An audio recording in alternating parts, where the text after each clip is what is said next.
Go live now. The views and opinions expressed in this podcast are those of the individual co-hosts and do not reflect the official policy or position of the Firearms Radio Network and or their employers.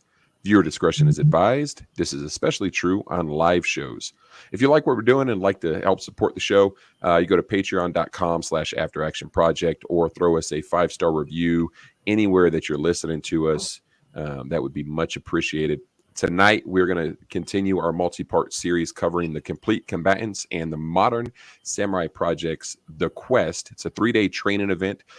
It was the inaugural event, the kickoff event back at the beginning of October. Tonight, we are fortunate enough to have Scott Jedlinski on with a couple participants from The Quest. You guys probably remember Stephanie and Chris from an earlier episode. Tonight, we have a new student, Wes, joining us. Before we get into the Quest and the complete combatant, Scott, we were talking about, your training schedule, 103 classes or so on the books for the year. And it's probably a little bit more than that. I'd imagine Bev doesn't want to tell you how many classes she actually has you booked up. But what the heck is that? What does that look like from your standpoint? I don't think there's anybody else out there traveling across the country like you are. So from the Road Warrior standpoint, what does that look like, and how the heck are you managing that? So a lot of people ask me that. So here's the deal, right? So Bev and I don't have kids. When I was in the mortgage industry before I started doing this full time, I was traveling a lot, whether I was, an originator or VP level or whatever, you know what I mean? So I used to travel for my previous job before. Yeah, man, she manages everything from the home. I do my own travel because I'll complain if I don't, right? I do the flights, I do the hotel, yada, yada, yada. She handles everything else as far as the scheduling, the hosting, agreements, the wait list, the target sending, everything. So that's how we do it. I'm on the range all the time. She works 15 hours a day at home. And so that's how we do it, man. So, knock on wood, haven't had any problems with travel or anything like that has affected classes. So, I probably should knock on wood again for saying that, despite how much American Airlines has tried. Haven't had any problems. So yeah, that's how we do it, man. And everyone's like, oh my God, it's so blah blah. It's a dude, I'm doing what I love, man. It's better than working for a living, right? I get to hang out with these cool people and other cool people and just have a good time. This is I can't swear. Talking crap and shooting guns. How about that? You can cuss. We say shit and the F word every now and then. Yeah, we do. We do. You guys must be more hoity-toity within that network, man. I remember I swore on somebody's firearms network, man. I got the smackdown. I was like, oh, my bad. No, not us. Well, not us. We and Sean, he runs the Firearms Radio Network. I don't know if you've ever listened to the We Like Shooting podcast, but Sean, is Sean always running though? No, he I want to say within the last 7-8 years he took it over. And those guys are a mess over there. No wonder. He's a friend of mine. Yeah, he's a good dude. He's a good dude. So for the couple folks that haven't heard you on a podcast, haven't been in your class, talk to us a little bit about the overnight success that you've enjoyed. I'd imagine that you've been teaching and instructing longer than people have had red dots on their pistols. And why the red dot specialty? You're the red dot guy, the pistol mounted optic guru. Well, so overnight success, which has been going on for 5 years now. But as far as a person, really what it is a person without your classic resume, military or law enforcement. How did I get into this and teach as many classes as I do and I guess be as successful as I am? So the other shocker is I've only really been shooting seriously since about 2010. Again, no military or law enforcement background. My background is all martial arts, especially Brazilian Jiu-Jitsu. Where I live in Northern Virginia, about 23 miles outside of D.C. It's impossible to do Brazilian Jiu-Jitsu without training with law enforcement, military, and on all levels, right? So in doing that, helped out a guy he decided to, take me shooting. Very lucky that there was a indoor range about 5 minutes from my house. So when I wanted to go shoot, I could go shoot anytime I wanted to. Um, it was more of a pastime than anything else. And then really got even maybe a little bit more serious about 2012-ish. And then when I got my left knee replaced in 2013, the only thing I could do to keep the man card was shoot for 4 months. Right. During that time, started taking classes and stuff like that. And learned something in every single one of those classes. But I was just a little, what's the term I'm looking for?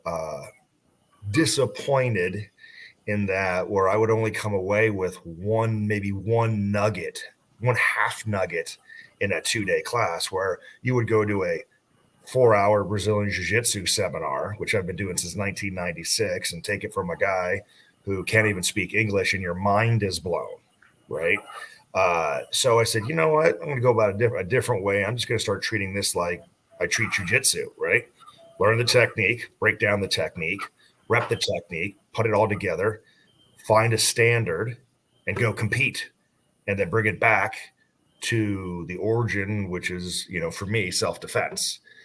That's why I stand firmly in between the tactical and the competitive side of things. And, all the tactical Timmies call me a gamer, and all the gamers call me a tactical Timmy. And I'm firmly in the middle, making fun of everybody while I'm on the range and they're typing on the internet. So I guess that's me. Been doing this since 2017. Matt Landfair, primary and secondary, is really the one that pushed me kicking and screaming into this industry, because I really didn't want to teach. Instructors couldn't agree on anything, and I enjoyed my status as an elite student shooter. But 20-person class sold out in an hour, and that was June of 2017, and here we are. Do you enjoy shooting less now? Because that's what everybody says, right? If you want to start hating what you enjoy doing, start teaching it as a career. I don't know. Well, sure, I guess people would say that because they don't know how to shoot to begin with.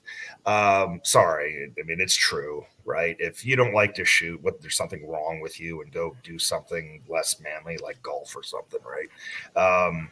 So I think the correct thing, I think more accurate thing is, if you want to practice less, become a full-time instructor, right?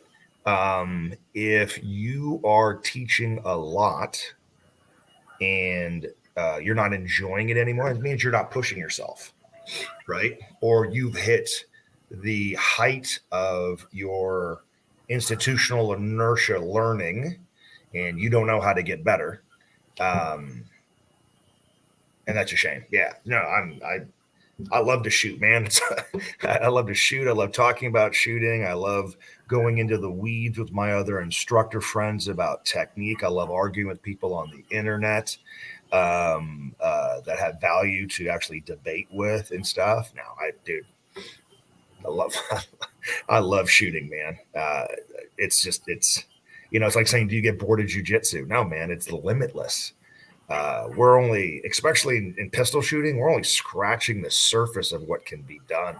It's exciting times. With the dot, we're going back to the way we normally see, and that's bringing so many more people, I think, into the self-defense aspects of it, the competition aspects of it, the fun of it, right? Because we don't have to rewire the way that we see. So, yep.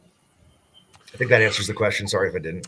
No, it did. It did perfectly. Let's get a little background information on the student guests for tonight's episode. We'll kick it off with Stephanie and Chris, if you guys want to reintroduce yourself to our listeners, and then Wes, when we kick it around to you, go into your training background, as much detail as you would like, and then what got you to the quest.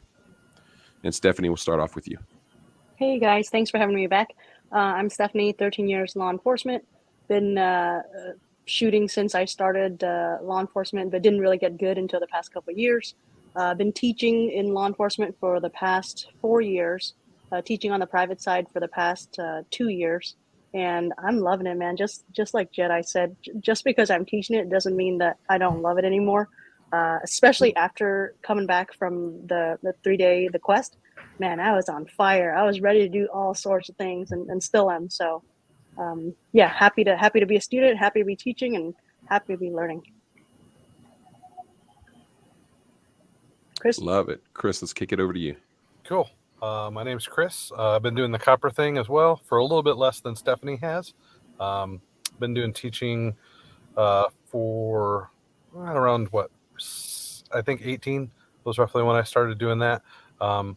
And really enjoy that. But I enjoy being a student. I learned so much from everybody that I go and have the chance to learn a bit more from. One of my goals next year is actually, I think we talked about this on the last time, one of my goals next year is actually to become an Indiana certified law enforcement instructor, because I think there's just a lot of, if it's a Pat McNamaraism, there's a lot of institutional inbreeding, if you will, in some of that stuff, and a lot that gets dogma. And I'd like to just, I don't know, I'd like to bring more to that. I'd like to have people question me and have people question what they learn, and just, I guess, bring what we have out there currently to a whole new set of people. But I enjoy teaching. I teach for my company, The Practical Guardian. Then I teach for a company out of Southern Indiana called Mount Training Institute.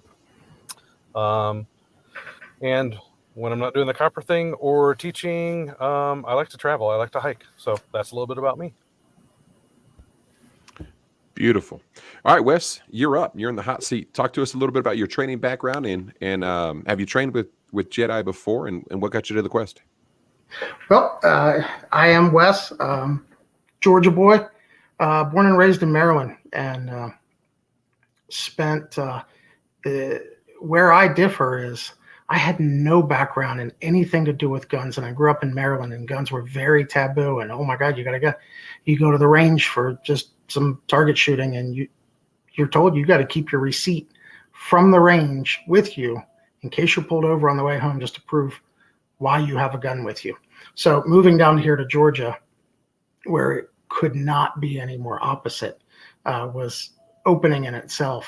And my intro to shooting was in 21, I bought my first pistol because I could. It looked cool. It was a piece of junk. And I absolutely got ripped off, and I paid twice as much as the thing was worth. But it was fun. I enjoyed it. I was all indoor range, and I started watching it on TV, and I found Monday nights there was a channel on Comcast that was showing competitive shooting. I didn't even know this was a thing. And I started watching. My father's retired from the newspaper industry, and his newspaper did an article on, at the time, Jesse Duff. And he handed me the article, and I was like, that's it. I have to do this. This is so cool. The absolute coolest part of that was getting into it and then competing with Jessie later and telling her that story. And Jessie and I have become friends since and have shot together several times. But my background was nothing to do with guns. I was a bartender, and I spent a few years in one of the 3-letter agencies that we don't need to talk about, and I was absolutely miserable for all 6 years there. And a year ago, a friend of mine approached me and said, "You love guns. I can't think of anybody else who needs to be paid to talk about guns than you. Come work for me at this company called C&H Precision." And it was a no-brainer, and I have been absolutely in love with it since. How I came into the quest, C&H did sponsor the event, and they had the opportunity to send a staff member to represent the company, and I was lucky enough to get that straw. And I'm very humbled that they thought of me to send me, and what it did for my shooting is just unbelievable. I have never had any formal training before that class, and I absolutely can't wait for more from every single instructor that was there. That's a hell of a first training event, man. That's awesome. I'm still jealous that Andy went and I did not go. So hopefully I can make it in 2023. Really quick, while Andy is muted and isn't able to come on and defend himself, of the 4 participants on with us today, who was the better shooter, and where did Andy fall at on that scale? Are you asking me? It's open discussion. I'll tell you, Stephanie. I'm always going to say Stephanie. She's one of my endorsed instructors. Nice. I saw Stephanie's target. I saw my target. I'm gonna go with Stephanie. So Yeah. that's just right. That being said, Chris, from the first time I was we trained together to this last time, dude, much better, and Appreciate it. yeah. I mean, yeah, it was awesome, and then being able to see the coachability in you, because it wasn't the deer in the headlights the first time we trained together, was great. You know, there's no greater compliment to an instructor than when a student comes back to his class and you can tell they've been working on what you taught them the previous time. So well done. And then deer in the headlights, Wes coming to the class. It's just like, oh my God, this is what it's all about, huh? That's awesome. How could it not be, though? You know, that's the and I imagine it probably takes some students a few times through class to shake it off. Jed, I wanted to talk to us a little bit about, Brian and Shelley. They had mentioned that your block of instruction, your day of instruction was performance-based. Also, obviously centered around the red dot, the use of the red dot. So what were some of the skills that you were trying to improve upon for your students?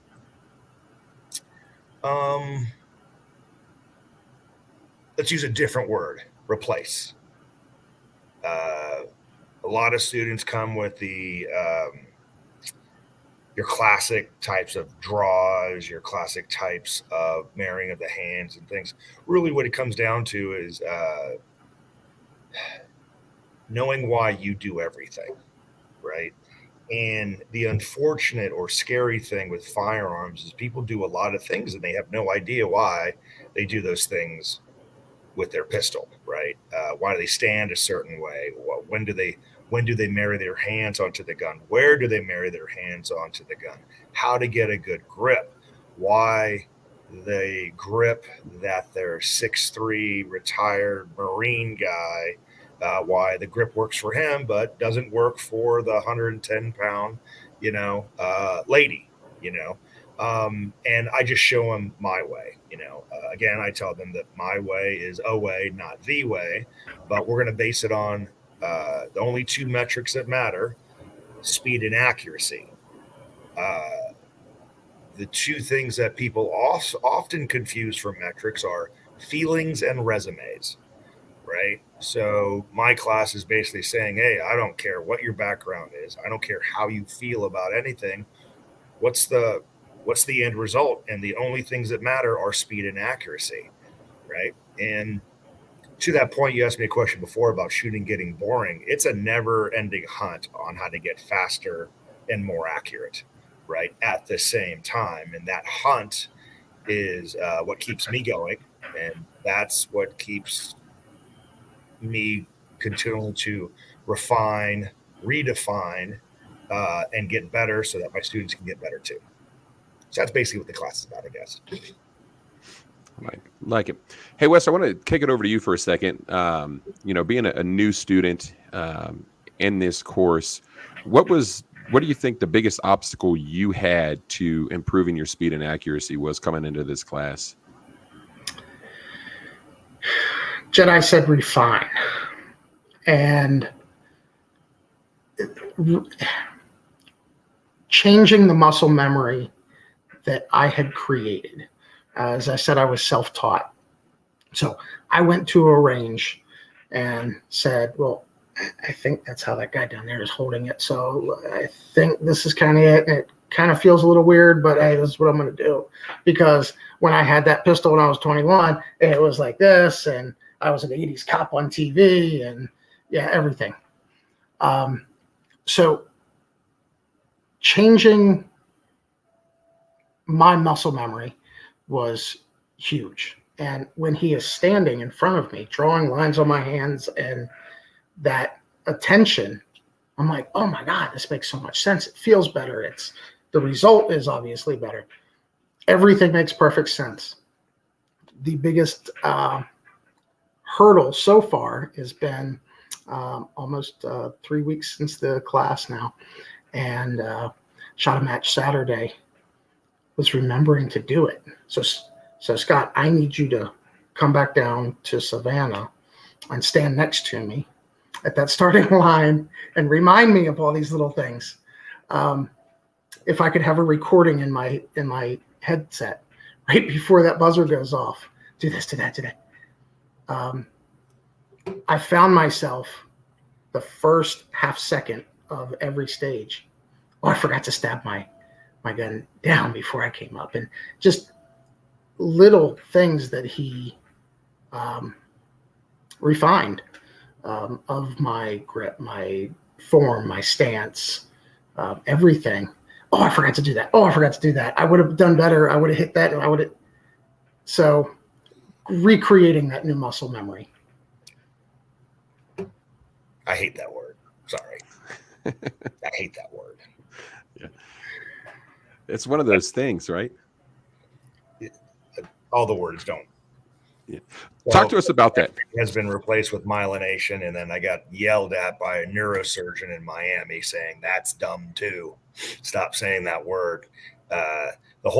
So the thing is, you're trying to change your subconscious process, right? And I used to, just like everybody else, use the word myelination, right? And he goes like, that's using the word myelination is like you're trying to describe a road trip from New York to LA. Myelination is one stop sign along the way, but you're describing it as the entire process. And I go, what's a better word? Neuroplasticity. That's not even right, though. This is the surgeon talking. That's not even right. Just say hardwiring the subconscious or something like that. Your subconscious process. At least that's not wrong. So anyway, so what I would offer, right, is number one, the reason why you forgot, right? And let's be honest, you didn't dry fire enough, right? Number two, you didn't watch my YouTube videos that give away all the free milk for the most part, or my Instagram. I think one of the reasons why we get nervous or we forget during the test is because we haven't been there before. And the only way to be there before is to rep things. So technically, brother, I was always there just through the internet. Oh shit! You give me a ton of notes to take over here for my soundbite editing of this episode. No, that's a good. I mean, that's a good personal exercise to go through, right? When you make those mistakes, and like we do in class, and then we do them in practice too. Oh my God, what did he tell me to do? Well, if you would have practiced it, not you specifically, all of us, right? We all do that. Oh, I'm guilty of it. Yeah, absolutely. Yeah. If we would have practiced that and been there 10,000 times before, when you actually did it in the test, it would not have been a new thing, and you already would have changed your subconscious process. Nothing happens without understanding the technique, right? Well, nothing happens well without understanding the technique, drilling the technique, right?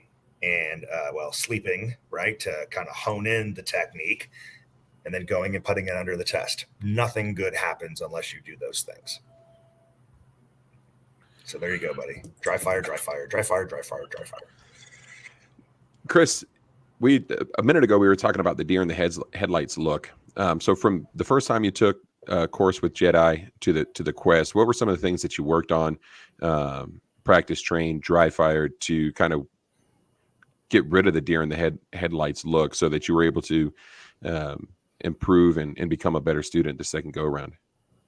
So I hope this doesn't come off as like hero worship or anything, but probably in every class that I teach, your name gets dropped, Scott, because for me, you really did revolutionize my grip. I had a grip. I don't know that it was named something other than ineffective, but I had a grip on the gun. But you showed me a way, and it's not just, hey, put the hands here, but the why behind that grip. And so I think for me, from the first time us meeting, definitely being deer in the headlights, and a little bit less of that this time, that was a big thing. Is I've got a semblance of this. I have an idea of what we're working on and what has proved effective. and what has been shown effective, what you talked to me about. And I saw success with that. It wasn't just somebody said, do it. It was also, it proved out. So that was, I guess, one of the things that was a difference that I was able to take away from that first time and move and made a difference for me coming into a second time, having the chance to work together. I think if I'm not mistaken, in any real significant way, I'd played around with a thing that went beep shot timery, but again, the first class that I took with you, it made much more sense why a shot timer existed and what shot timer just helps measure, but why standards exist in that way.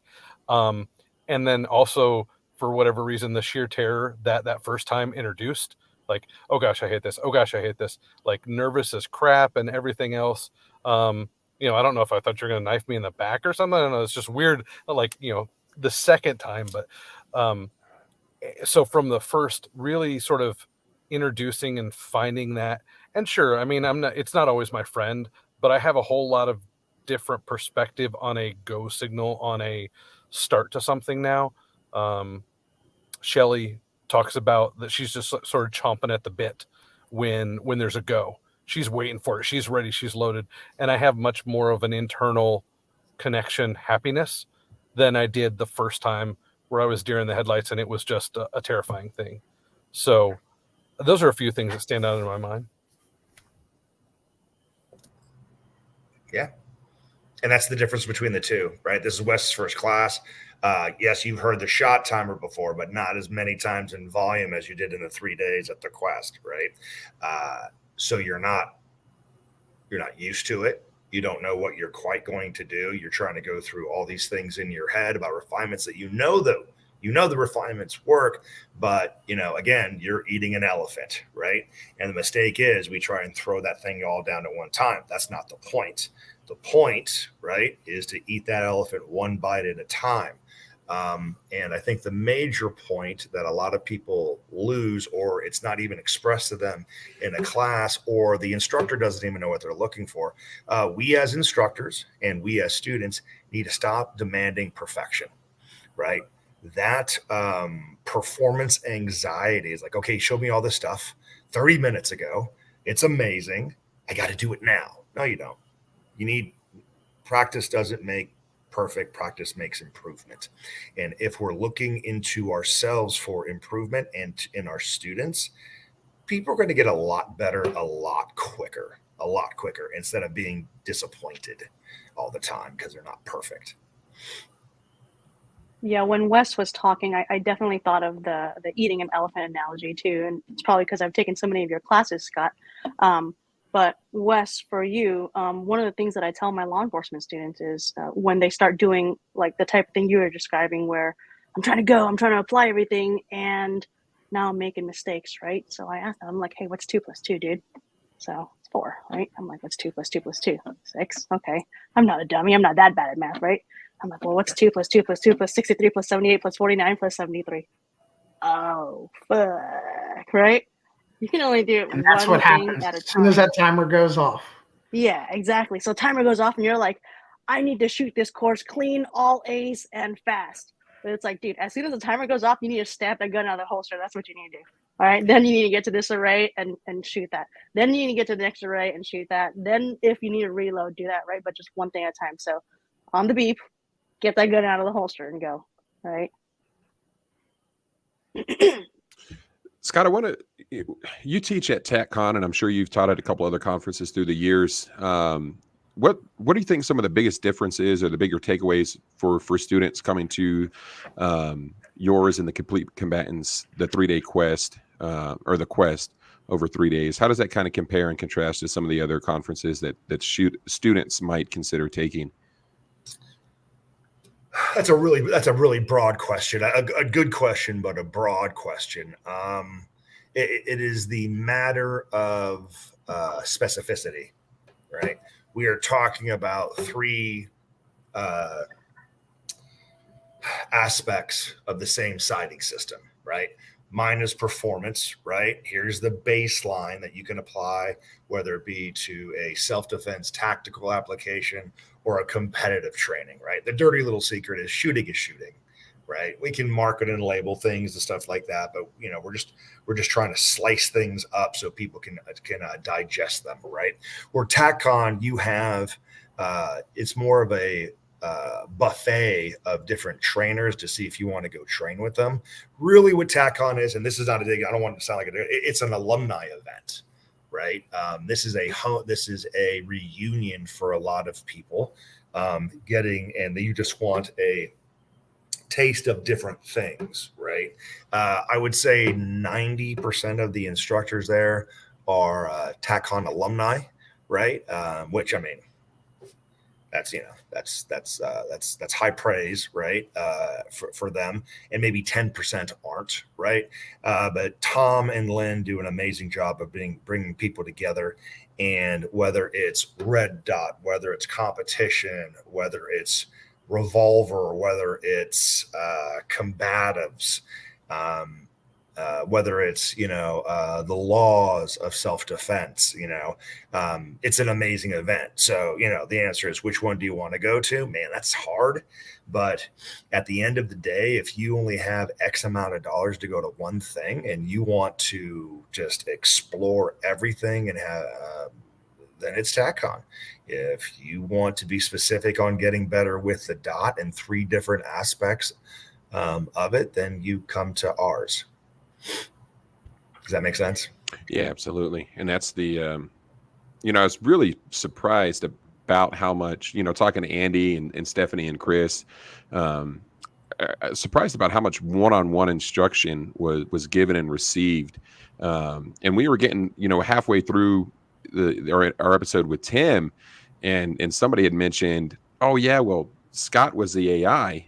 And I'm like, how cool is that? What other class, seminar, or conference can you go to where Jedi is the AI, Tim is the AI when Jedi's up on the line, and I don't think, and I know of a couple other conferences, but I can't think of any other ones off the top of my head where the format is such a way where you have a lead instructor run an entire day course, and then the other folks that you paid to see are the ones that are in there giving you the one-on-one instruction. So it's sounded like it was 3 days of instruction from each instructor, just different roles that they were playing. What, when you and Brian and Shelley were talking about the inaugural event, what were some of the things that I guess made Tim stand out as the right first instructor? And then I guess we can kind of, if you wanted to segue into next year's guest instructor, Shelley had mentioned, was AJ Zito. Mm-hmm. What are some of the things that make him stand out from somebody that you're going to hang your reputation on for this event in next year? Because that's the highest praise, right? When you can stake your name and your reputation on other instructors. What are some of those things that made it a no-brainer for you folks? That's you make it sound like so noble. You know what I mean? Hanging your hat on AJ for your reputation's a no-brainer, right? But let's get back to Tim, right? It just made sense, right? We want to do a 3-day event to distinguish it from just a regular 2-day class, right? And this was after Brian and Shelley had hosted me at their range, and Shelley had the idea, and I know Brian was skeptical of it in the beginning, right? Because I don't think he's ever done an event like that outside of TACCON, right? I'm like, this is going to be awesome, man, and it's like, well, what would we do? Like, I'll do my regular thing, my 1-day performance, fundamentals and performance. You teach the way you teach on it, but on more of your, eloquent wordsmith self-defense, poet laureate way of that Brian Hill is, right? And then if we really want to round it out, we got to get a competitive guy, and the guy that I know is available, right? It is at the time, as far as the pinnacle of teaching, you had Tim, right? And it was a no-brainer. So I called him up. I said, hey, this is what we're looking to do. You down? He said, I'm down. Let's do this. Right. And as far as AJ goes, AJ is my senior staff instructor. He AIs for me the most. At this point, I think he has taught the most classes under my flag by himself.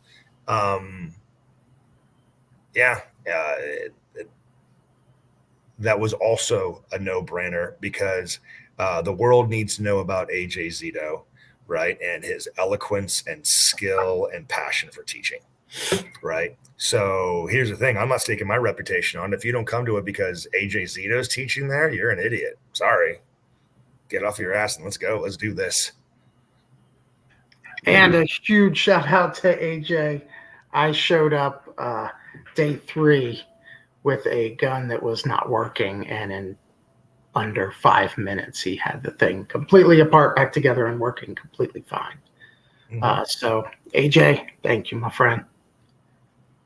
Yeah, I heard nothing but great things about AJ. He's going to be another one of these overnight successes that people are talking about, I'm sure, 5-10 years down the road.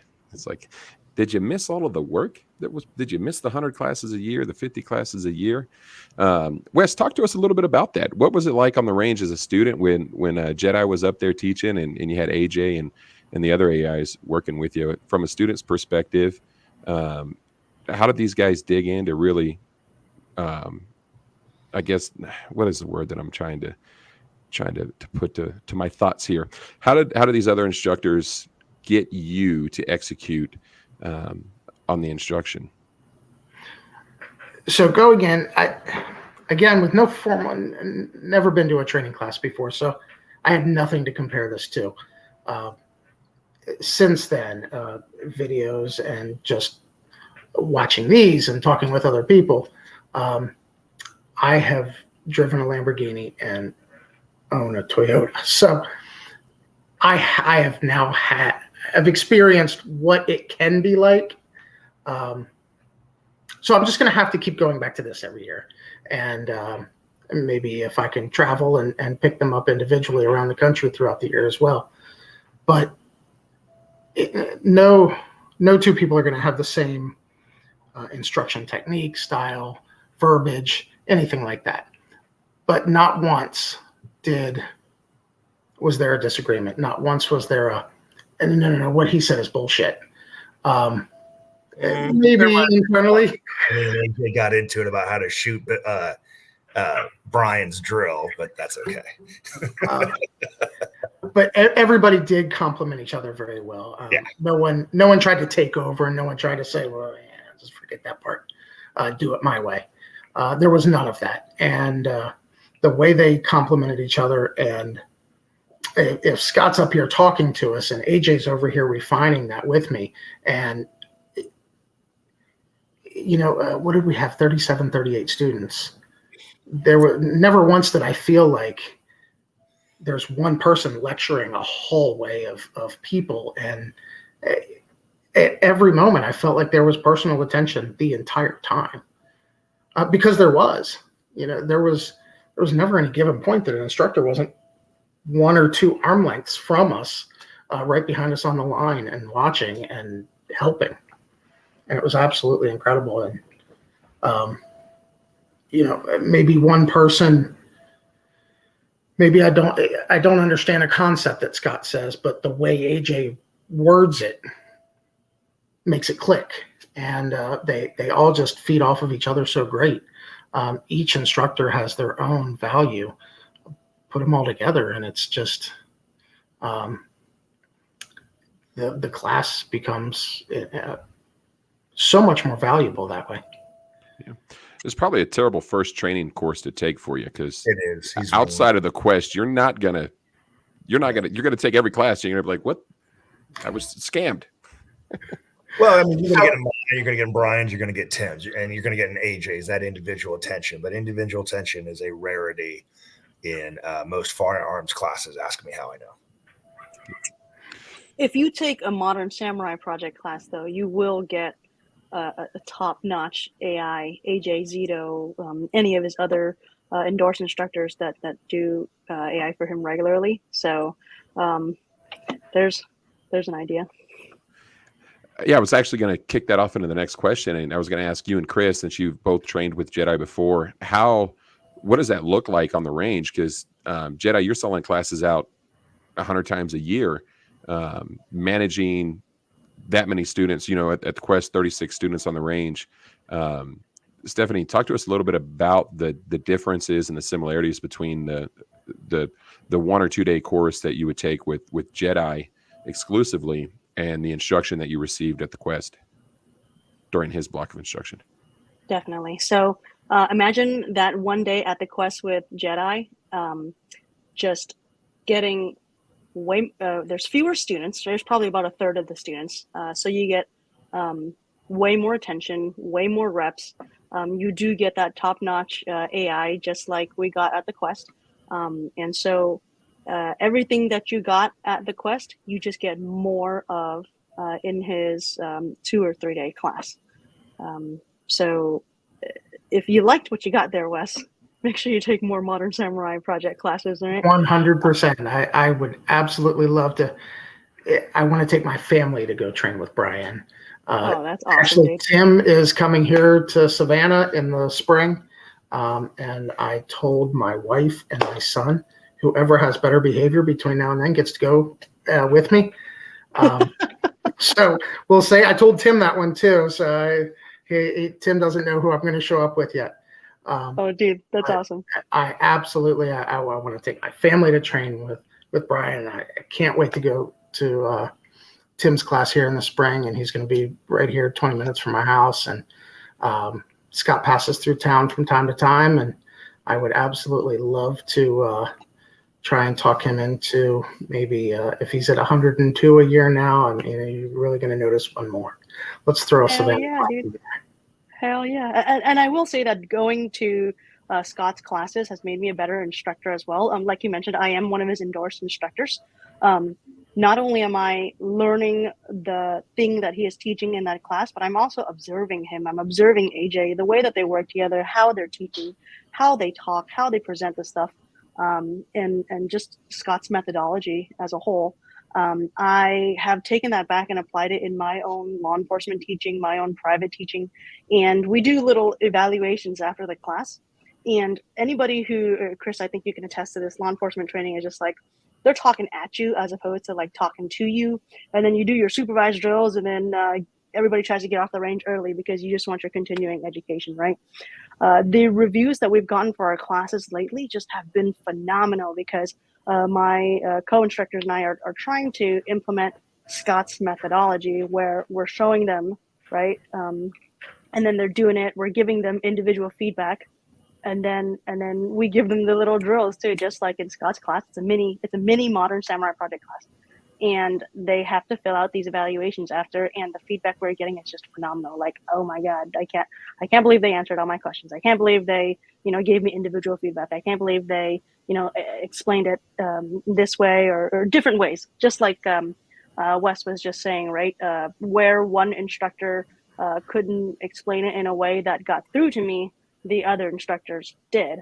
And so that's one more thing that you can watch for, Wes, when you take Modern Samurai Project classes. Can't wait. Hey, Jed, I have a question. How does one become a preferred instructor under you? Sorry, I couldn't find the mute button. So a couple things. Number one, you have to be a good person. Okay. And that is very subjective. And me and my wife, Bev, are the only judges of that. Okay. Number two, you have to be alumni, obviously. You have to have come to one of my instructor courses. You have to be able to do my class standards on demand, right? For those people out there that haven't been to my class before, I have 3 standards depending on your skill set that you should attempt or try and manage, right? You have a national one, a class one, and then the black belt one, right? Everybody thinks they're going to come to my class and I demand you do the black belt. No, absolutely not, right? There's stepping stones there. So that's what I have. So you have to do the class standards, right? What's an example of that? Everybody knows what the 3 and 2 drill is, right? Because I made it famous. The national is 3 seconds. The class is 2.5. The black belt patch is 2. So an instructor a person who wants to be a preferred instructor has to do the 2.5 on that individual on that drill. Okay. And I don't charge to be an endorsed instructor. Okay. But there has to be some reciprocal relationship there. For example, Stephanie is part of the Raven Wing cadre. The Raven Wing cadre hosts me twice a year, right? So our agreement is they can do their red dot class. They can use my name. They can use my logo to help them make money. But their dedication to me is that they're going to host me once or twice a year and help me fill those classes. That's how I guarantee that I'm going to have good hosts. That's how I know they need to step up, be competent and proficient in their game, right? And they make money and everybody enjoys it. Everybody makes more money. Everybody makes everybody better. And that's how, okay? Now, just because you have those 3 or 4 things does not mean you are automatically an endorsed instructor. As most people think that I am a very, how can I put this? Direct individual, right? If I don't want you to be one, you're not going to be one. Sorry, it is what it is. If I want you to be one, you're going to be one. Okay. So don't go, I can do all these things. I want to host you. Here's my application. Can I start using you for marketing? No. And more importantly, my wife has to like you, which is not the easiest thing on the face of the earth. All right. So that's how. Hope that answers your question, buddy. Yeah, definitely does. I mean, Jeremy and I were always looking for more opportunities to become better instructors, but you already knocked Jeremy out right away by the good character, so he's out. Nobody likes me. That's the other problem. I don't even like you. Well, that's because we're together on the range 2 or 3 times a freaking month. This is true. And then just real clear, I want to make some clarifications there. So those are endorsed instructors. Then I have cadre, right? People who AI for me all the time, right? Or can, for example, Gil Navarez, Fortitude Consulting in the Charlotte area, right? He's an endorsed instructor, but he's also an AI, right? I'm not going to say the next level up, but the other part about that is being a staff instructor, right? A staff instructor is someone I trust to teach my class in my stead, right? For example, you have Russ Lyons, obviously AJ Zito, you have Hunter Freeland, and John Sherbert, right? Those guys have taught classes under my banner using my POI, and I trust them to do so. Yeah, good. I appreciate that. Jed, I want to take a complete different path here for a second. We were having a conversation just kind of pre-gaming the show, and we were discussing something that you talked about at the very beginning of your day, which was dot focus versus front sight focus on iron sights. You went into detail about the Beretta and all those things. And so since you give away a lot of stuff on YouTube, I want you to give this away for instructors and students alike. So the question kind of came up was, you explain about how the body naturally uses our eyesight to look at things. And then we stepped back and we started doing this front sight focus thing. Yep. And now we're retraining ourselves to go back to this human nature of how do we look at anything, right? So if you went back and you taught brand new students again, would you teach them front sight focus, yes or no? And how would you use that if you did not or did? Do you want me to answer exactly in the parameters in which you stated, or do you want me to give you the real answer? I want you to give me the real straight up, no BS answer. Yeah, they're shooting a dot. I don't care if they're a beginner or not. Okay, so let's say if they were iron sights, what would you do with iron sights? Would you teach them front sight focus? No, absolutely not. I would not. Okay. Would you expand? Sure. So the problem with irons, right, is that we see. Okay, so to use a Brian Hill term, right, we have stereoscopic vision, right, which means you have two eyes, right? When you focus on something, right, your vision converges on that thing. The thing is, in reality, there are things behind that thing that you are focusing on. So you had what's called dipolar focus, right? So you come in, you focus on that one thing, and then things split off. That's why what you're focused on is clear, and everything else in the peripheral or what's behind it is still in your peripheral, but it's fuzzy. Okay. The problem with iron sights is you are now reversing that, right? The thing you are focused on is not the thing you're trying to see. And the thing that you're trying to see, it needs to be fuzzy and blah, blah, blah. Okay. So the great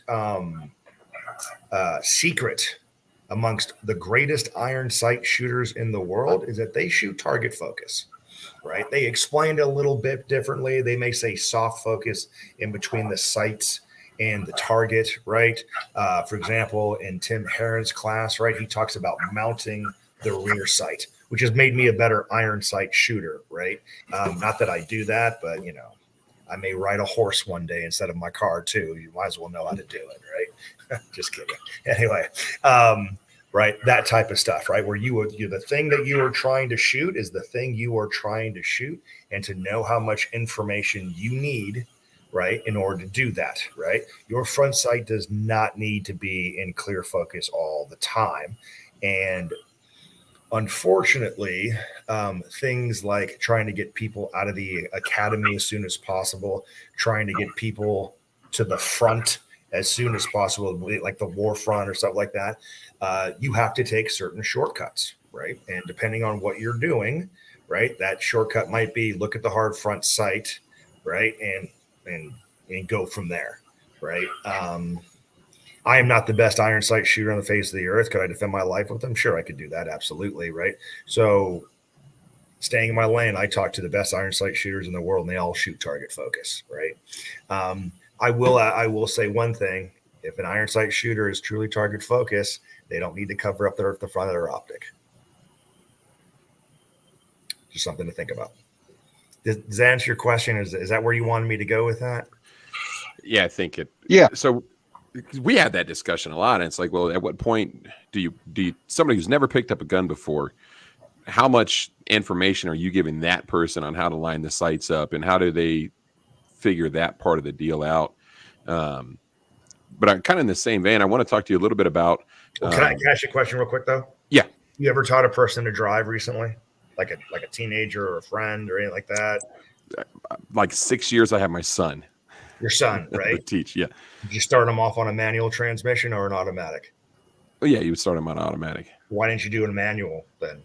It's 2022, and we're exactly. Sissies. It's 2020. It is 2022. Yeah. And when my son gets to driving age, I might start him on the manual because I think that it's something that I don't know. I digress. I want to talk. I want to talk to you specifically though, right? Because you're teaching 100 classes a year. At some point, I'd imagine you didn't start off teaching 100 classes a year, but with the success that you've earned and you've kind of built up over the years, what do you think? What can you attribute that to? Because you're not the only guy teaching the dot. I was when I first started, and I was told it was stupid, but that's okay. Yeah, right. So we look at it today, right? Like you're not the only guy doing it. Why are people flocking to your class? What do you think it is about your instructorship that really resonates with people and makes them better? On the beginning of things, right? Here's what I tell you who I am, right? I don't try and be anybody that I'm not trying to be. Tell you who I am. I tell you what I've done with a red dot pistol, right? And I give you a preview of how I'm going to make you better. What's the preview? YouTube, Instagram, yada, yada, yada, right? Those three things, I don't care what business you are, right? That same formula is where I turn people who are brand new in the mortgage industry into making six figures, right? Within a year or so, right? Tell them who you are, tell them what you did, tell them how you're going to benefit them, right? You do those three things and people will come to your class. When we look at that sounds very simple, right? How many other instructors in the red dot game actually do that? How many of them are actually afraid to tell you that you're going to make them better? Something to think about, right? Then on the other hand, on the back end of things, right, I make it super easy to host me. Literally all the host has to do is they need to have the range, 10 target stands, backers, staples, and 3 pieces of steel. And that's it. That's all they have to do. They don't have to worry about marketing. They don't have to worry about they don't have to worry about, I'm sorry, I'm reading the comment from Sniper 0051 over here. They don't have to worry about wait lists. They don't have to worry about collecting money. Bev and I do everything. Mostly Bev does everything, right? And we ship targets. My ammo is there waiting for them. All they have to do is have the beginning requirements, and we're super easy. So hosts want to host us, right? And they get free training on top of that. If you host us, you get a free spot. As far as students go, you know, I was in sales for 30 years. Bev was in marketing and creative services for 30 plus years for major companies, right? So we know how to sell. We know to give you our value add, right? And we tell you you're going to get better in the class. And then when we finally get to the class, I do everything in a structured, gradable format. So the skill is built on there.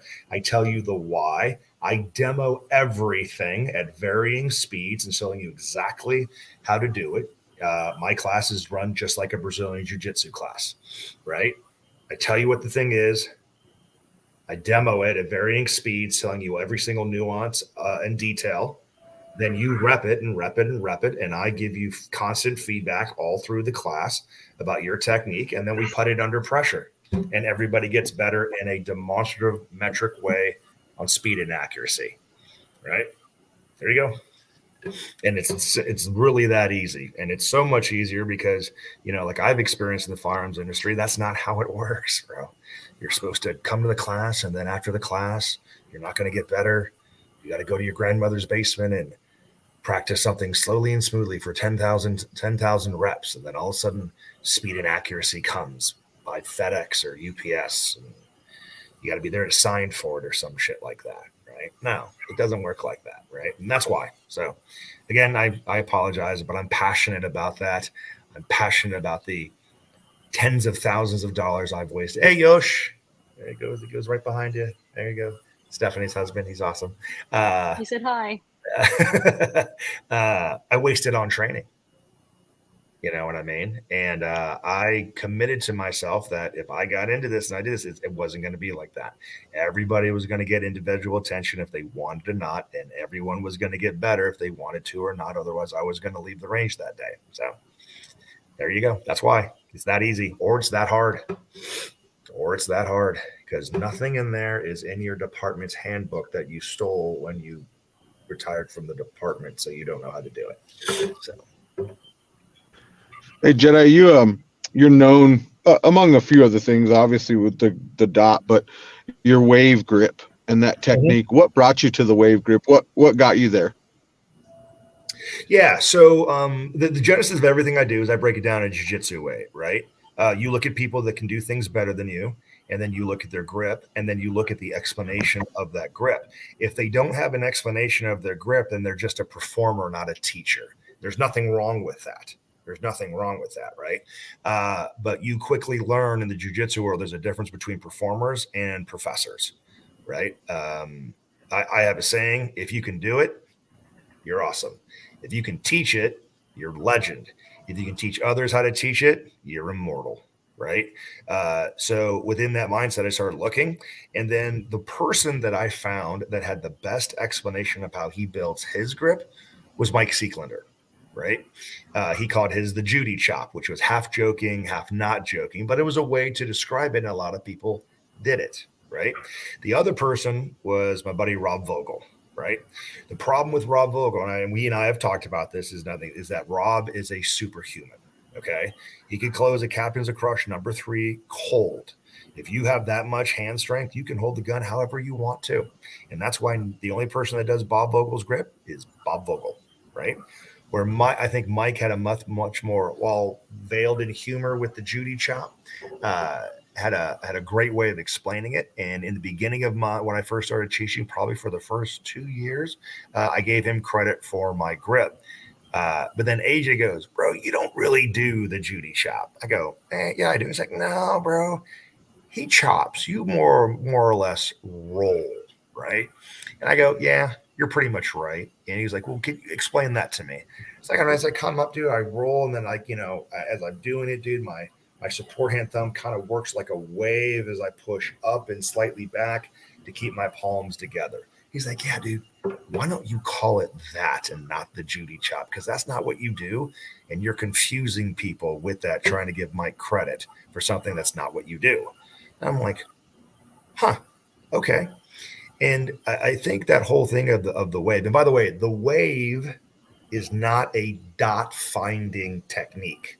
The wave is a recoil control technique that has the added benefit is when you do it, the last finger to touch is your support hand pinky, which automatically drops the dot down into your sight plane. Okay.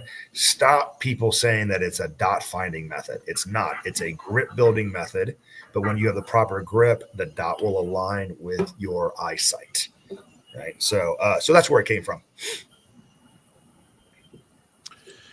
Cool. I was wondering I'm not answering your questions because I start droning on there. So. Your answers are better than the questions. You talked about one of the things, demonstrating and then also making your students better. So I want to kick it over to Chris, kind of in that vein. What the first class that you took, and I know that we're talking about the Quest here, but I want to kind of dive into that a little bit more, because there's so many instructors out there that their only goal is to make money, to collect payment for the class and issue a piece of paper. And I'm a firm believer that the reason the majority of instructors don't have standards is because it's easy to hide behind that, right? If you don't have standards, your students aren't going to know that they're leaving the class just as crappy of a shooter as they were that they got there. And the only reason they feel like they did better is because they shot 500 rounds over the last 2 days. And if you shoot 500 rounds over 2 days, you're going to be a little bit better regardless of the instruction that you got. So that's a little bit of my tirade on that. I dig on some combat focus and intuitive, right, because of the lack of standards. So Chris, talk to us, and I guess we can bring it to the Quest. What noticeable improvements have you seen on the dot, on the irons, after training with Jedi? All right, I had to make sure that as you were saying the question, I was typing it because I have some of the same issues, but less eloquently as Scott. I'll just start talking, and then I forget what the question is. So I got to write the question down because I forget what it is. As far as noticeable improvements, I think there was a lot of soup sandwich going on the very first time we met. It's one of those, like, there's Jell-O, but there's not a good pan to put it in, so it's running all over the place. Some of the improvements, I guess, that I noticed was a repeatability, and as you said, while the grip is not, while the primary purpose is not it finds the dot for you. I noticed that if I accomplished my grip well, and put emphasis where I needed to, I was able to consistently get a consistent grip, which allowed me a consistent path to a dot. That was something that was honestly the primary reason that I took the very first class was I'm like, I like this thing. I think there's something else going here. I need to learn more about it. But I hear it from everybody and I'm struggling with it. It's not there consistently. Where does it go? I have to fight and find it. So that's one of the it's low hanging fruit, but it's one of the primary things. We were talking earlier about irons, and I was willing to go with it, but I just didn't really understand where the whole statement of if you shoot the dot, you shoot it well, you do it.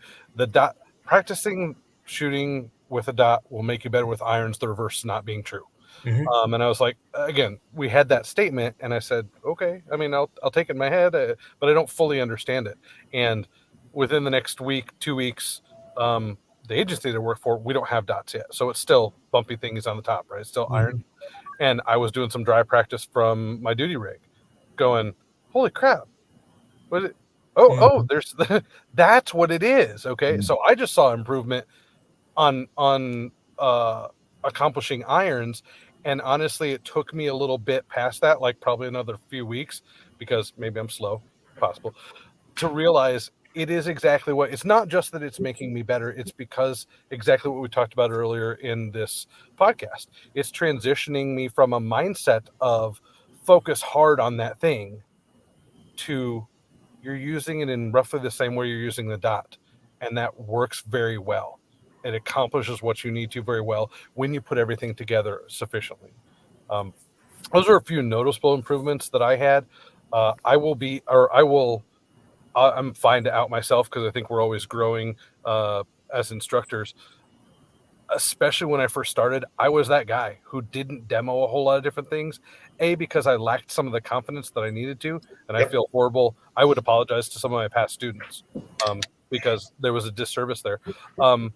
But through Scott's class and a few of the others, I learned the benefit not just of demoing, but the multiple levels of benefits of demoing. Meaning when I screw up in the demo, and it's going to happen because it's just going to happen sooner or later. When I screw up, still a learning opportunity. Yep. Like, okay, now let's talk about what happened. And I can tell you what happened with me and why that screwed up. And let's take a minute to understand why I know that. And you guys can do this too. It became something that I absolutely require of myself to be in class. I have to demo. We have to have some sort of standards wrapped around what we're getting in class, because how do I know that I'm getting anybody better? How do they know that they're getting better? How do they have any framework and structure to leave? If I don't have a beginning, I can say I want to get somewhere. How do I have any sort of path to get there? I have no vector to be able to do so. And so that was some of the other things that was an improvement on my teaching and what I feel I brought to my student. And I thank you for that, because you really helped me see some of those benefits. Yep. And then you practice more and dry fire more because you got a demo. Yeah. Then you get better. Yep. And then when you make mistakes, you know why you made the mistakes. Those turn into learning opportunities, and you get better. Then the mistakes are minimized, right? And then you don't get bored. You don't get bored as an instructor because you're getting better, unlike some of those other people we talked about before who don't demo and wonder why they don't like shooting. Well, because you don't shoot. That's right. Shooting. You do admin work and stand on the range and give commands. You are an overpaid RSO. Sometimes they don't even get out of the car, man. I was teaching in LA and they had some in-service. I won't say what department was, but they were on the lower range, man. They were doing in-service. They had like 20 guys on the line. The guy pulled up his Crown Vic.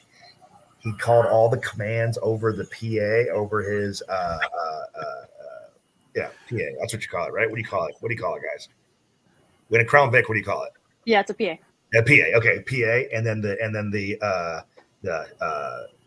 the command to go was his horn. Oh no. 2 hours. Guy never got out of his car, said, "Certs will be in your inbox," and left. That's epically horrible. Oh my gosh. Okay, I will say he's a really good dude, and he did my firearms training when I was with that agency. He is a really good dude. He's the line is like 30 guys across, bunch of assholes like jaw jacking, not listening, right? So he does have to get on a PA to get loud enough, but there definitely is room for improvement. He's a really good dude. Okay. Wes, what advice do you have for somebody in your shoes? Is this something that you would recommend somebody taking that's never shot a dot before? Or do you think that somebody who's taken an intro to the dot course would be better served, having kind of lived out that role? Well, about a couple of weeks since the class, I've been a red dot shooter for 6 weeks. I bought my first red dot 6 weeks ago. I'm almost embarrassed to admit I wasn't 100% sold on the idea of this. It was cheating. And I was like, Scott. Ones are cheating. What? He described it so well, but I wasn't completely obviously I am now. I had a match Saturday, and there wasn't a single person at that range that did not hear about the class and the quest and each individual instructor, what they brought to the table, and the value for it. Formal instruction is not in everybody's budget. But when it's available, there is. I couldn't have taught myself in 10 years going to the range every single weekend what Scott taught me in a day, what Brian taught me in a day, what Tim honed in a day, what AJ backed up and reinforced, and what AJ taught me in a day. I couldn't do that in 10 years. There's no video on YouTube. There's no video. We go to a competitive, you're always going to pick up a tip from this guy and that guy. And, well, that guy's really good. What is he doing that I'm not? I couldn't teach that to myself in 10 years. Save one gun a year instead of buying that extra pistol, put the money into an instruction course. And it's in one match. It's been a couple of weeks. I didn't shoot in between the match Saturday and the class. Wish I had a classifier. I've always been a D class USPSA shooter, and I was a couple of points shy of B class score. The proof is in the pudding. The proof is in the results. There is a measurable end to an instructor. And how do I measure what Scott did for me? How do I measure what all of them did for me? In 2 weeks, I didn't practice, as Scott pointed out. In 2 weeks, I made that jump. And I talked to Tim a couple of days ago, and I said, bro, you ain't gonna believe this shit. I went and did this, and I tried to remember this and that. But at the end, this was my score. Holy shit. Yep. That was in 2 weeks without practicing. What can I do with that in 6 months, in a year, another instruction course? It's limitless, but the value to it is absolutely unbelievable. That's great. Hey, Wes, how long have you worked for CNH? Next month will be 1 year. Okay. And you just started shooting red dots 6 weeks ago? Yeah. And Yeah. You know where I'm going with this, right? My manager is probably sitting there in his living room doing the math right now. It took me a little while. As some of you that were there at the range remember, I was FaceTiming my 4-month-old daughter. So a lot of my family budget has gone to her. So the red dot was not in the budget for a while, but we made it happen and couldn't be any happier. That's great. I'm picking on you. I'm picking on on you. you. I could shoot irons anymore. Yeah, Not only I'm the same way, so I'm picking on you a little bit because, you know, of course you work at CNH, but coming from somebody who's been an iron shooter forever, went over to red dots a few years ago, and working with all these guys, I've always watched Jedi's podcasts and YouTube videos and try to steal as much as I can from them because not many people like to train in Albuquerque. So guys like Jeremy and I, we have to travel all over the place to find a quality course. But just picking up those things and being able to actually stand in front of Jedi, Brian and Tim and kind of put all these things together. I'm with you. I agree the same thing with you. You know, that you just being able to put all that stuff together and just remembering actually put the what's the term, the cookies to the pudding, right? Because I go to all these courses and then I never dry fire, and then I go out and I'm like, damn, I should be much better with all the money I've spent with all these high level courses. But it's like you're not really putting in you're not putting in the work. So it's kind of like, what are you doing with your life? So that I've since this last quest course, I've just been making myself come in here, even if it's a couple minutes, pushing myself to dry fire to get back to where I need to be. Yep.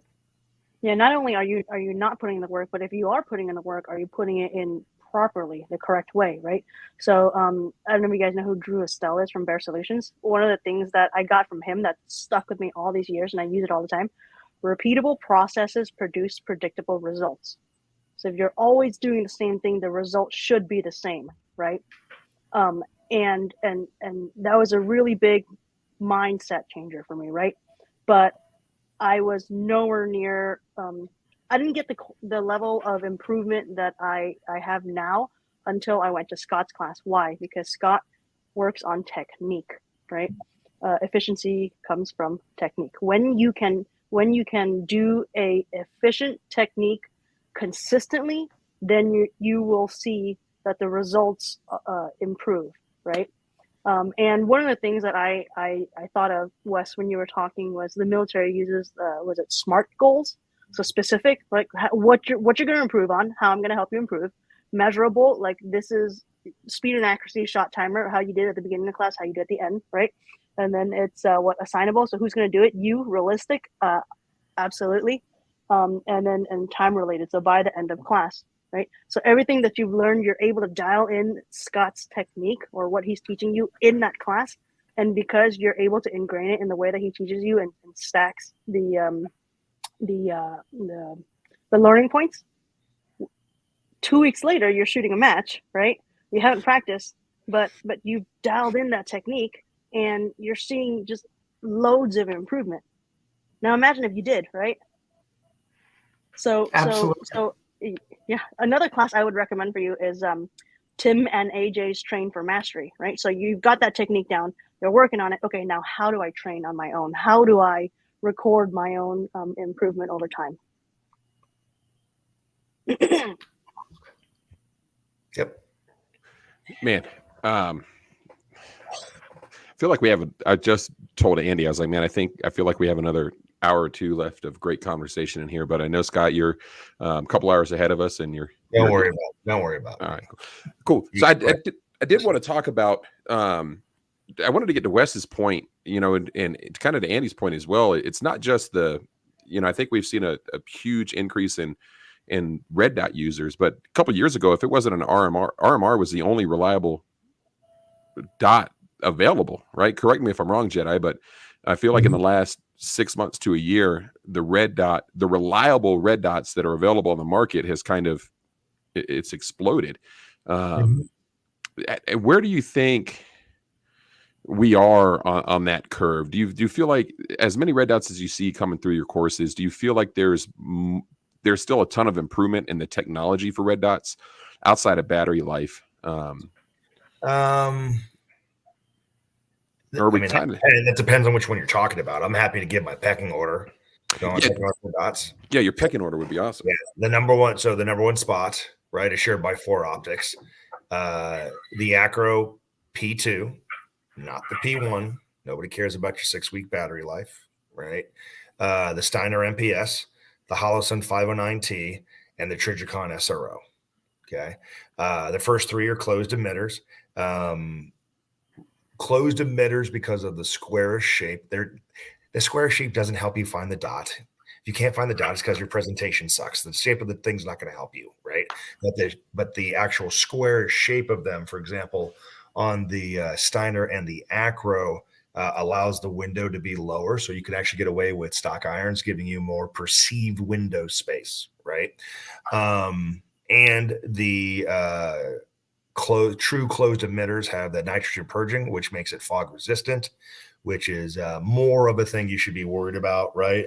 Getting out of an air conditioned squad car, going out into the hot, humid air, or in winter, heat versus cold. That's what you should be worried about, right? Don't worry about rain, right?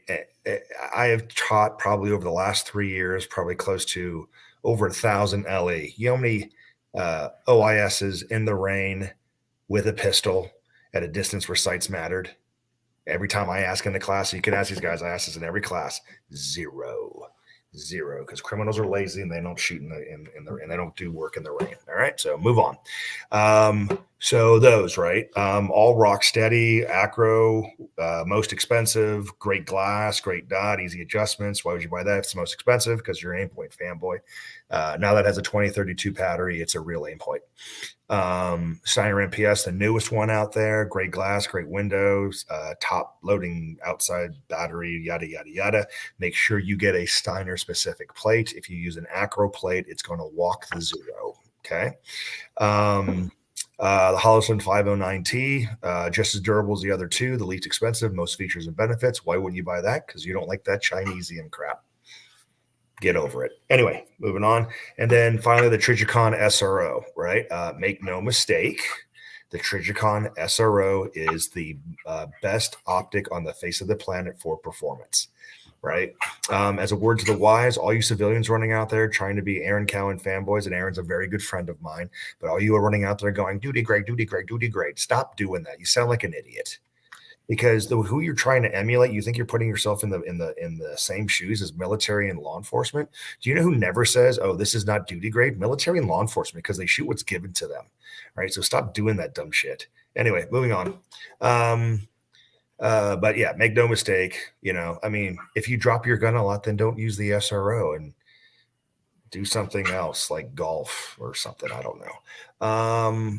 Number two is the Trijicon RMR and the open emitter Holosun optics, right? Again, the RMR was number one for many, many, many years because it was the only durable one out there, to be honest with you, right? Now, it's number two because of window size and the bottom loading battery, right? Now, with the technique I teach in my class, window size doesn't matter that much, but if you're not giving up anything, why not have a bigger window, right? And while you only need to change out the battery on an RMR every 2 years, it's still a pain in the ass, especially now that you have other options. When it was the only durable options, it was the way to go, right?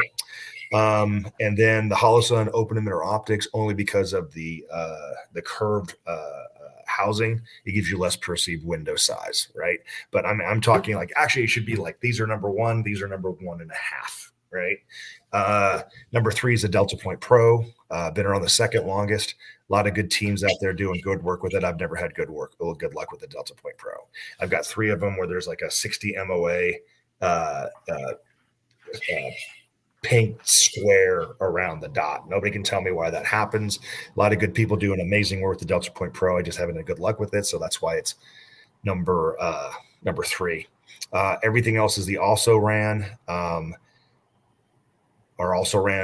SIG Romeo 2 is very promising. Not the closed emitter option. Why would you ever want to make a closed emitter and open emitter? I have no idea. But the open emitter, because it has like a long tunnel like that protects the front and the rear of the glass, as opposed to all the other Romeos, is very promising. It passed Aaron Cowan all his tests. I've looked through it. The glass is very, very clean. The dot is very, very crisp. The big housing doesn't take away from the sight package when you're looking at it.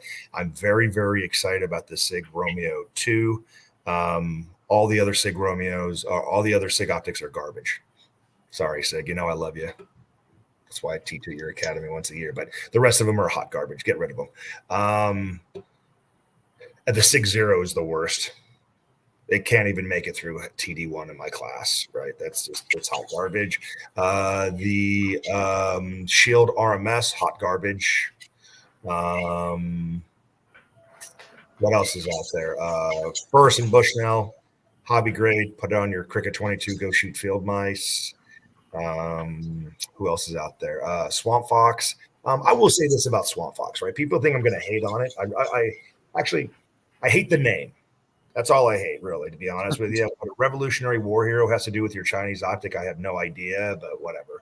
It is a very inexpensive optic with good glass, RMR footprint, and a clear dot, right? And it's very inexpensive. So if you want to dip your toe, or have a friend who wants to dip their toe into the red dot game, but you're not going to do anything serious with that thing other than plinking before you make a higher level commitment, Swamp Fox is not a bad option. It's not a bad option, right? Vortex, come on, Vortex. I know you got the designs out there, bro. Stop just making money off your $200 optics. We know you got more robust stuff out there, or waiting to be released. let's get that mini red dot game as good as your long gun glass game.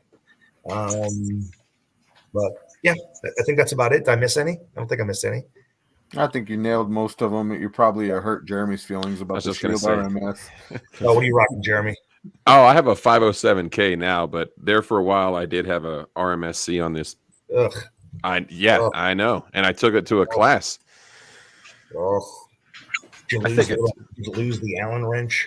Yeah, no, it wasn't on my. When did your elevation went? I gotta tell you why I didn't just put an RMR on my 48. I regret the RMSC purchase. The only good value that it brings is to Andy talking shit on this podcast about it. So, yeah, great, man. Yeah, there you go. That was worth the purchase right there. Good on you, Andy. Yeah. Go ahead. Oh, sorry. I wanted to go back on the SRO. So I was recently fishing, and next to me down the road about midnight, there was a couple guys talking about their guns and stuff, and of course, it perked my interest. Ironically, it's a guy that I actually know, and we were like 300 miles from home. But he mentioned his SRO. They were out shooting. They were shooting steel. He said that he was running and moving and shooting, and then he holstered his gun, and then he drew it again, and then the top of the glass had a crack in it. He said he didn't drop it. He said nothing, no spalling, no ricochet or nothing. He just noticed a slight chip on the top of the crack. Have you seen or experienced or heard anything of something like that? I've seen and experienced that with every single optic on the market. Was it just from the forces on the slide? The glue wasn't set well, something like that. You know what I mean? How long ago was that when that happened to him? Just a few weeks ago. Just a few weeks ago. Yeah, he might have done something, man. I'm like, would anybody question the durability of the acro? I don't think so, right? What have I seen? Right, I'm teaching in Maryland. Maryland State Patrol guy. He misses the 3 and 2 by half an inch. Right. He's so pissed off that when he holsters his gun, he holsters it kind of sideways, and the glass hits the wing on the outside of an ALS and shattered the front glass. Was it still operable? Sure. Was your buddy's gun still operable with that little chip on top? Yes. Yeah, we talked about that. The biggest complaint that he should have is that when he contacts SRO, because the thing is in such high demand, it's going to take a while to get that RMA fulfilled, right? But on the other hand, if it doesn't, it doesn't matter. It doesn't really matter, I think. So, yeah. But I've seen that stuff happen with every single optic out there. I think I had a 509T on my class, and then and then I went to the next class and I went to clean a smudge, and the rear glass was missing. And it was the version 1 where the glue wasn't that good on the back, right? But you know what a 509T without the rear glass is? A 508. He mentioned that too, that he had one of the Holosuns that the glass fell out too, but he said it was still working. So it's ironic that you brought that thing up too. Yeah, but his SRO is still working. It was a cosmetic thing, right? Did it preclude anything? No. A chip on the top of the SRO still makes it bigger than every other optic window out there. You guys, here's the deal. I don't get paid by Trijicon. I mean, I have in the past for I did the media day for them for the RMRCC. But if everybody on the face of the earth bought an SRO tomorrow, I wouldn't make a dime off of that. You know what I mean? It's just that it's hard facts. Best performance optic out there. If you drop your gun a lot, right, don't buy that optic. So I have a 507K on my HK VP9. And you mentioned in class about the SRO, about having, the largest window that you can have and all that stuff. And then I kind of briefly mentioned it in class, but we didn't really have time to delve into it. So I want to ask you here. So when we talk about sight deviation, the one thing is you learn that you don't have to have that dot directly in the center of your glass. It doesn't matter, right? As long as the dot's on the target. So one thing I just noticed with my 507K, it's a smaller window, and I can take that dot as far over to the left, far over to the right, far up to the top, far up to the bottom, and I'm still within the A zone of a USPSA target, within decent range. When you do that with an SRO and you go off, you're completely off the target. So I just wanted to ask you a little bit more details on that, because I'm really comfortable with this 507K with a small window. I thought about getting an SRO to play with it, but I don't know if the value is worth it for me because I'm comfortable with what I have. anytime you want to do some transition drills with me, you let me know how that tiny little optic works. Okay. That's why. Is it because you see more of the transitions of both targets? Everything. Multiple. Okay. Yeah, everything. Yep. I mean, it just you see more. If it. So here's what I want you to do. Right, you're married, right, Andy? Yeah. Here's what I want you to do, bro. Look at the screen right now. You see everything? Mm-hmm. Now take your wedding ring and put it on one piece of the screen, and that's all you can look at. And then move it around every time somebody talks. Gotcha. Right. Again, I'm one of the critical guys. I think small optics are dumb. The only reason why you do that is because it fits your tiny little gun. That's right? Exactly why it's on there, because it fits the gun. Yeah, he's got a tiny little one on his 48. Jared Russell has a Glock 48. You know what he has on it? An Acro. Nice. I actually emailed. You're Americans. You do what you want. I'm the guy that does what he wants. I'm big as a tank, right? Bigger, more gun, more better, more optic, more better. That's me. You guys do what you want. I'm having a debate right now with Kyle before. Man, he loves that EPS with the 6 MOA dot. I respect Kyle and I respect how he teaches and how he shoots. So I'm going to give it a whirl. I still think he's wrong, but we're going to give it out. We're going to give it a try. So. I got a 509T at a really good deal a few weeks ago. I was talking to Jeremy and everybody about it. I even emailed CNH and I was like, hey, you got a plate for a HK VP9, just kind of as a joke. When they responded back, it was probably even West. They're like, no. But I was like, why not? Who cares if it hangs off the gun a little bit? Here's the other thing, right? If you have a person not as skilled as yourself and their grip is not squared away, they will track the dot in the SRO or they will not track the dot. That's the other thing, right? Now, should they get their technique better? Sure, but not everybody can, do that at the beginning. So yeah, I used to, people talk about duty grade specifically with the SRO in, entangled fights. I'm like, if you're on the ground wrestling somebody and your dot breaks, you probably don't need your dot to put a few rounds in that guy anyways. Right? Like he's on top of you. Or use gross sight pictures like I teach in my class. Yeah. Right? If you're going full ECQC on a guy, right? The first couple shots are not your sight package is not based on the optic. As you back up 3-4 yards out, right? That is still you can still use a gross sight package, right? The housing, the glass, right? Or the back of the gun. Wait, that's not point shooting? It is not point shooting. It's not. Come on, Jedi. I'm trying to get you going. It didn't work. I know. Yeah. So just something to think about on that one. You know what I mean? So I appreciate it. Hey, I think I'm going to try to give you guys the rest of your night back before it gets in the early morning. I know Chris probably has to go out there and do some more bad guy fighting and all that good stuff. Before we take off, I want to give everybody the opportunity to share some last bits of wisdom with our listeners. Stephanie, we'll kick it to you first as well. First again, and then we'll go to Chris, Wes, and then Jedi. Hang on real quick. Chris is all right because it's like another couple hours before the donuts are made, so he's good. Wow. Power rings, not donuts. They're power rings. Come on. That's right, power rings. Hell yeah, that's right. Chris, you fighting crime or just casually observing it? At the moment, casually observing. Okay. Sorry, Stephanie. Yeah, that's what the side handle and the baton is for, is to hold the power rings. That's right. Hey, I don't have too much. What I do want to leave the viewers with is something that I mentioned earlier, is dial in your technique, right? Going to Scott's class is going to help you dial in your technique, and learning how to track your own improvement, right? Because if you don't do that, you're not going to be able to know whether you're practicing properly over time, right? And part of that is part of those two things is finding an instructor that shows you how to do the technique properly, and that shows you how to track your improvements properly, so that you yourself can understand what it is you're doing and push yourself to succeed. You're not always going to have Scott standing there telling you, "Oh, mulligan, do it again, relax, whatever," right? You're going to have to learn how to do it yourself. And I think everybody is capable of that if you seek out proper instructors that can show you how to do that in the first place. And again, thank you for having me on. It's always a blast. No, it was awesome having you back on. I'm glad you were able to join us tonight. Thank you. Chris, let's kick it to you. Fail. Be fine with failing. Just don't stop there. Let somebody smarter than me said this, but I'm going to claim it. And if I can remember, I give them credit. Let failure equal feedback, right? If you learn from the failure, it's not defeat.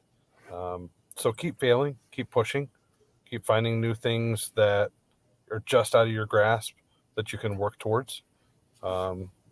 And keep finding people that help you advance those goals and reach those new goals, and then set new ones for yourself that don't let you be happy with where you are. And Scott's classes will really help you do that. So that's my little wisdom. And again, thank you also for letting me come back and be a floating head here and talking stuff. I appreciate it. Wes, you're in the hot seat, buddy. What advice do you have for our listeners or anybody who's considering training with the Jedi? Absolutely, hands down. If you're thinking about doing it, stop hesitating.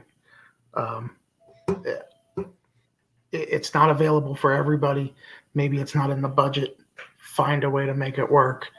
I said before, I couldn't teach myself in 10 years what I learned in a day with Scott, what I learned in a day with, and so on.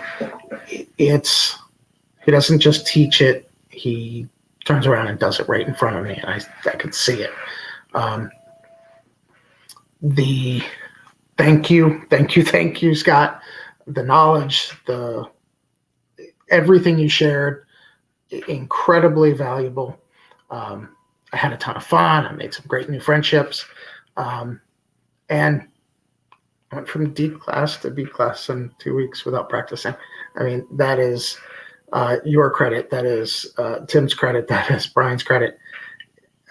Absolutely unbelievable. Had a ton of fun. Learned more than I could have possibly imagined. That's cool. Beautiful. All right, Jedi, you're up. Parting words of wisdom for our viewers. So so a couple thoughts, right? So the first thing I want to go is, since it's fresh in our mind, what Wes just said, right? So for those of you that don't compete, going from D class to B class.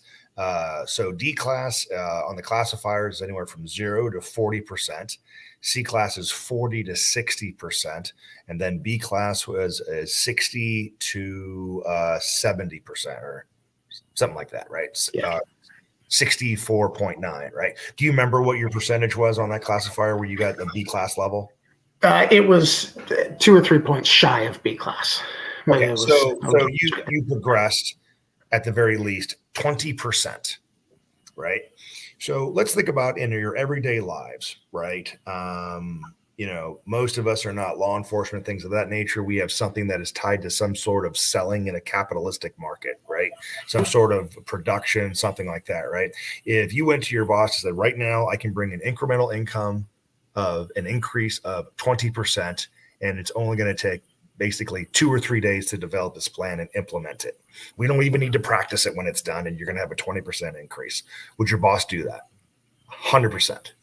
When was the last time you went to a class and you did not get better? Why do we keep on doing that?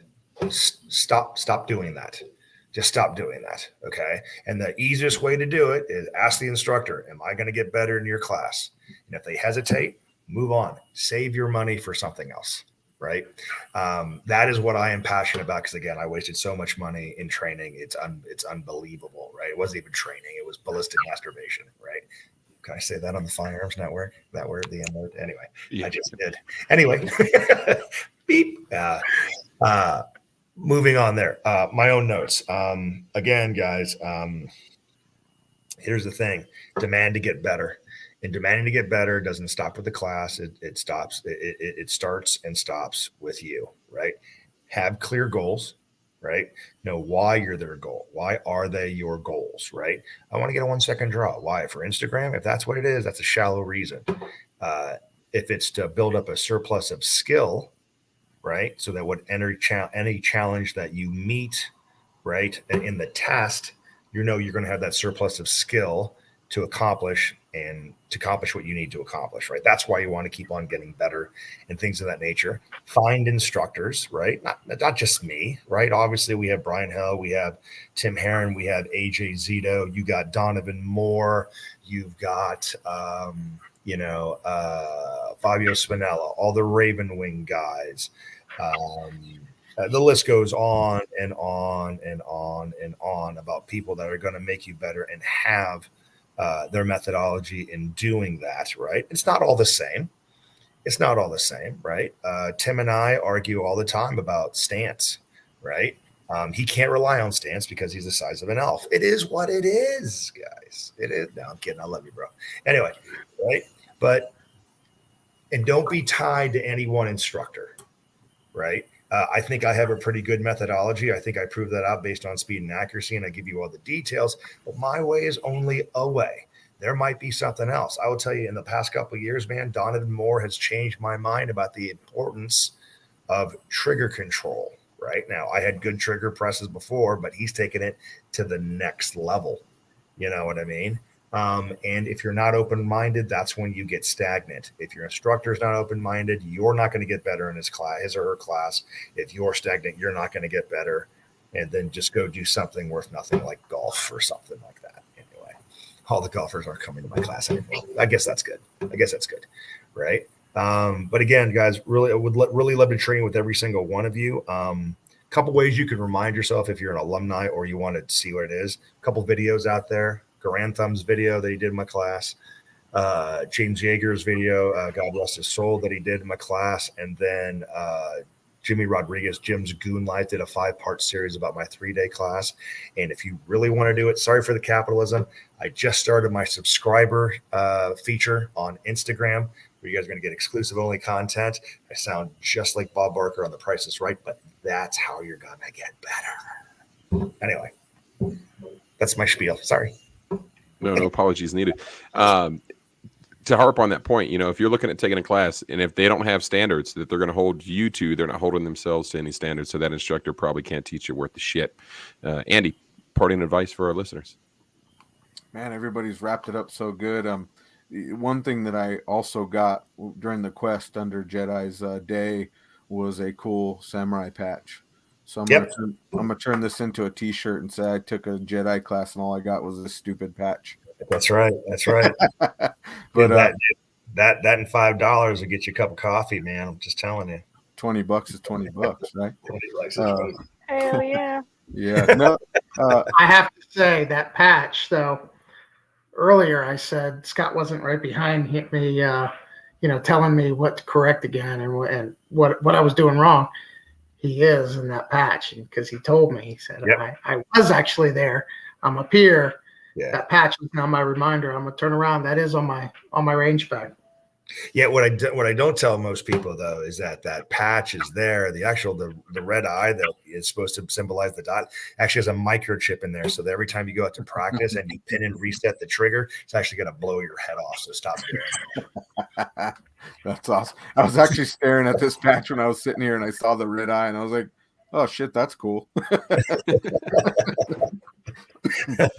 No, on a serious note, I got a lot also, I've worked a lot with Tim here locally, and again, I've watched Jedi's wave techniques and learning that and being able to actually utilize it and watch. I know you said that it's not a dot technique, it's a grip technique, but to take your dot and to be able to actually start seeing it drop in from the 12 o'clock right into your sight where you're supposed to be just by the matter of using that pinky pressure stuff was a little tip that went a long way. So I'm really looking forward to looking into that more. Eventually, Scott, you're going to see myself and Jeremy in one of your classes. We just have to wait for you to come a little closer to fly over here, and it's not sold out. So thanks for what you gave us. A little closer, baby. Oh, yeah.